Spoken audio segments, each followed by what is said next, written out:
हम ख़बर दिखा रहे हैं आपको वो जिसके बारे में इस वक्त पूरा मेवात बात कर रहा है कि मेवात को डंपिंग यार्ड ना बनाया जाए। शाम का वक्त है और मैं एक छोटी सी बात आपको पहले बता दूं पूरी बात करने से पहले कि इतना खुशगवार मौसम मेवात में है और शायद पहाड़ की वजह से या यहाँ की ज़मीन है उसकी वजह से मुझे ऐसा पर्सनली लग रहा है कि बहुत ही खुशगवार मौसम, बहुत अच्छी आबो हवा, बहुत अच्छा वातावरण यहाँ का है। और आप इमेजिन कीजिए कि अगर यहाँ पे एक गंदगी का ढेर हो और पूरा पहाड़ हो गंदगी का, तो क्या सूरत हाल होगी, क्या स्थिति होगी उस वक्त, और क्या यहाँ से गुज़रना उतना ही खुशगवार होगा, यहाँ से गुज़रना उतना ही आसान होगा जितना यहाँ इस वक्त सांस लेना आपके लिए, आपके जिस्म के लिए, आपकी सेहत के लिए बेहतर है। तो ये सवाल हम सब कर सकते हैं अपने आप से, और उसके बाद हम क्या कोशिश कर सकते हैं यहाँ के लोग। चूँकि मैं मेवात से हूँ, पत्रकारिता के अलावा मैं मेवात से होने के नाते मुझे भी इस बात का खेद है कि हमारी मेवात को डंपिंग यार्ड बनाया जा रहा है। और आपको बताऊं, ये जो गंदगी है ये मेवात की नहीं है। अगर मेवात की होती तो हम को शायद इस पर कोई आपत्ति नहीं होती। चूँकि ये गंदगी एनसीआर की है, दिल्ली की है, गुड़गांव की है, बादशाहपुर की है, उस गंदगी को आखिर हम क्यों झेलें? हम किस न किए हुए गुनाह की सज़ा झेलेंगे? जबकि मेवात एक ऐसा इलाका है, मेरे साथ साबिर भाई है। साबिर भाई, मेवात एक ऐसा इलाका है जहां ज़रूरत है बहुत मूलभूत सुविधाओं की, बहुत यहाँ पर किसी भी शोबे में, किसी भी विभाग में हम चले जाएं, हमें हर उसमें ज़रूरत है।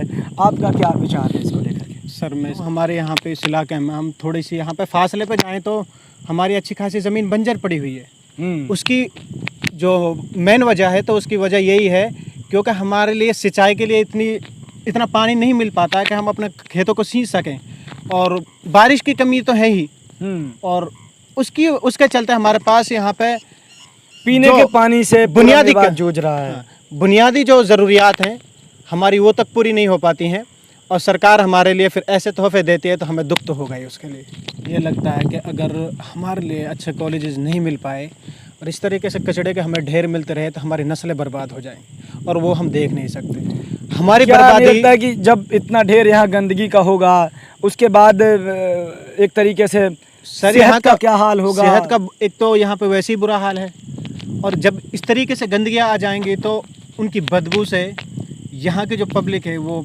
परेशान हो जाएगी। और दूसरी, बिल्कुल सही बात है।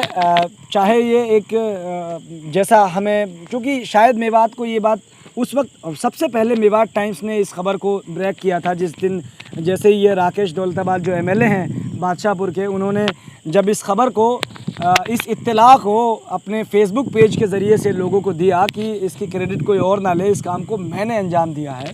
जब इसके ज़रिए से पूरी मेवात को इस बात की जानकारी हुई तो सबसे पहले मेवात टाइम्स ने इस खबर को लगाया था। हम उसके बाद से कोशिशें कर रहे हैं कि मेवात डंपिंग यार्ड ना बने, और आज जैसा हमें मालूम हुआ है कि मेवात का यूथ बाइकॉट डंपिंग यार्ड इन मेवात करके एक पूरा ट्रेंड ट्विटर पर चला रहा है।